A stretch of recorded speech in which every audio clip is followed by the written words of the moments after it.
in HD.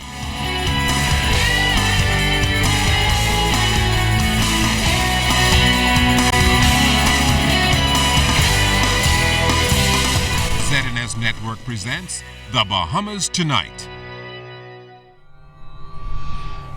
This portion of the news brought to you by BTC Every Day.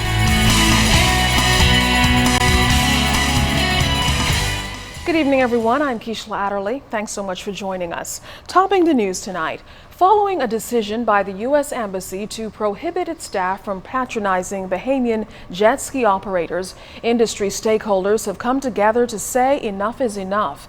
Jared Higgs has the details of this afternoon's meeting between jet ski operators, the Minister of Transport, and Defense Force personnel. No more free rides. That's the consensus among jet ski operators who say unregulated vendors are shedding a negative light on their livelihood. Sean Lewis of Lewis Watersports says he hopes more will be done to clamp down on the rogue operators. I think that the persons that have the authority to be there, they need to stop persons, and if they're not licensed by the port, they need to have them escorted off the beach, because these places are doing things, and then when stuff go down, they say it's an operator who does it. Most of the time they're not, because the operators are in a certain area. A committee among the operators was formed to present suggestions to the Ministry of Transport. Marcia Roll is one of the few female operators working the beaches, and she's a part of that group. I know there's a lot of good out there, but it's some things we need to get straightened out. So we have some good plans together. I'm on the committee, so whenever we get this off the ground, I'm sure we're going to get some positive results, and we're going to turn this around. Minister of Transport, the Honorable Glenys Hanna Martin, says the response is going to be robust. Well, one thing that is clear, that the collaboration on this issue is multi-agency. And so you would have seen the Defense Force in the meeting. I've spoken with the Minister of National Security to see how the police will be involved. And within that collaboration, plus with the industry stakeholders, and you would have heard them say they take ownership for this issue, and they have.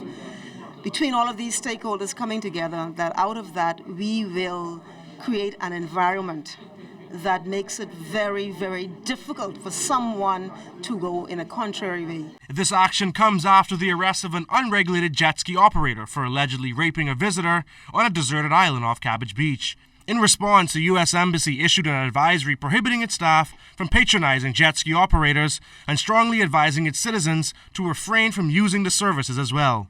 Jared Higgs, ZNS Network News. From the courts today, another blow for a local gaming house hoping to get a license. The Court of Appeal has dismissed the application of Bet Vegas, seeking to appeal a December 1st decision of the lower court. That decision by Justice Roger Gomez ordered that the ex parte order be set aside and that the gaming board immediately advise the public against conducting business with the establishment. But Justice Gomez stayed the order until the court has heard the application for leave to apply for a judicial review. The company had previously secured a Supreme Court ruling temporarily overturning a decision that forced it to close its doors back in October. Cabbage Beach vendors who were denied access to the beach on Paradise Island were granted an injunction by Justice Bernard Turner today, restraining Atlantis from blocking access to Cabbage Beach. This means the vendors can continue conducting business there. The vendors were granted an earlier injunction back on December 30th, but when they reported to work on January 1st, they found that the gates to the beach had been locked. Meantime, the piece of property which provides access to Cabbage Beach, including the right of access, have been sold to Access Industries Bahamas International. One of the lawyers for the Cabbage Beach Vendors Association, Halson Moultrie, spoke with reporters outside of court.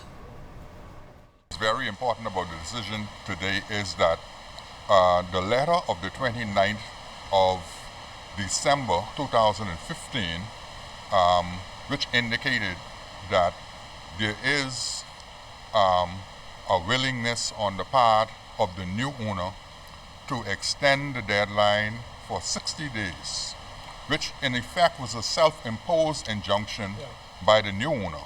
And so we are happy that that was the basis upon which the judge made his decision. Now the court has adjourned the matter to January 19th for further submissions. Lead attorney for the Cabbage Beach Association, Obie Ferguson, noted that negotiations will now take place with the owners of Access Industries Bahamas International, who have agreed to grant access to the property for 60 days. As to what happens when the 60 days expire, Ferguson had this to say. Yeah. We're hoping that Mr. Bushcombe, who seemed to be the negotiator who signed the document with the company, we're going to work with him to obviate the need to come back to the court. Because the idea is all we're concerned that the workers are to have access so that they can earn a living. That is the motion, that is the motive that we are pursuing. Just hours after issuing an all-points bulletin for 5 men police want to question in reference to murder, 4 of them have surrendered to police and 1 was captured overnight. The men are Alfredo Bastian, also known as Pitbull or Ali of Kemp Road, Renato Octavius Bastian or Crack Teeth, also of Kemp Road and Knowles Drive, 33-year-old Franklin Stubbs, also called Frankie P. of Moncur Alley, and Arlington Melvin Stubbs, who goes by the alias Quack. We're told that they all turned themselves in today. Meantime, Giovanni Wilmore Ramming of Palmetto Avenue was captured and during an early morning operation. The search continues for Bradley Hasty. Meantime, he's wanted in connection with burglary, armed robbery, and rape. If you know the whereabouts of Hasty, you're asked to contact police at telephone number 919. Since Crime Stoppers Bahamas was launched back in 2001, the program has helped to successfully solve 805 cases, had stolen items valued at more than $459,000 recovered, and $676,000 in drug recovery. With a record number of murders in 2015, Chairman of Crime Stoppers Bahamas, Marissa Awaya, says the organization is rebranding the program that has seen its popularity drop in recent years. They hope to have a greater impact going forward. With the new slogan, "Stop the Crime Before It's Your Time," she says they want to inspire more civilians to take a proactive role in putting a dent in crime and bringing criminals to justice.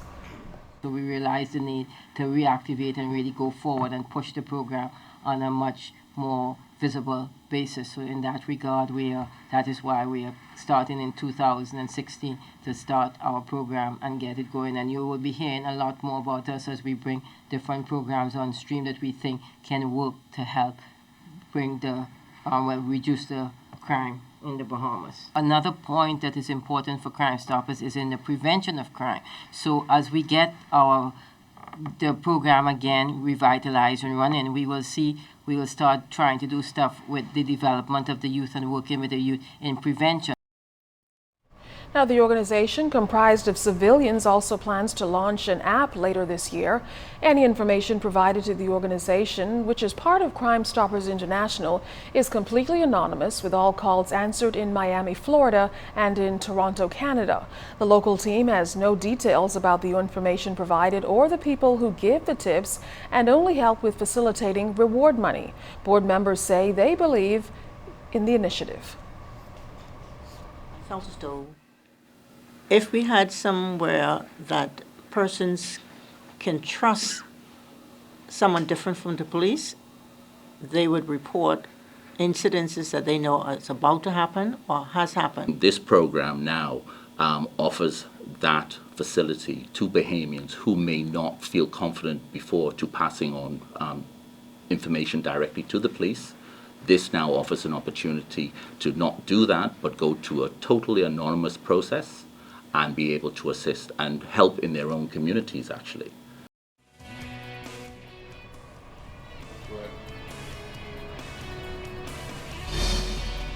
Well, if you know of a crime, you're asked to call Crime Stoppers at 328-8477 or toll free at 242-300-8477.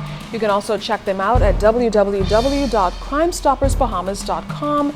Let's stop the crime before it's your time.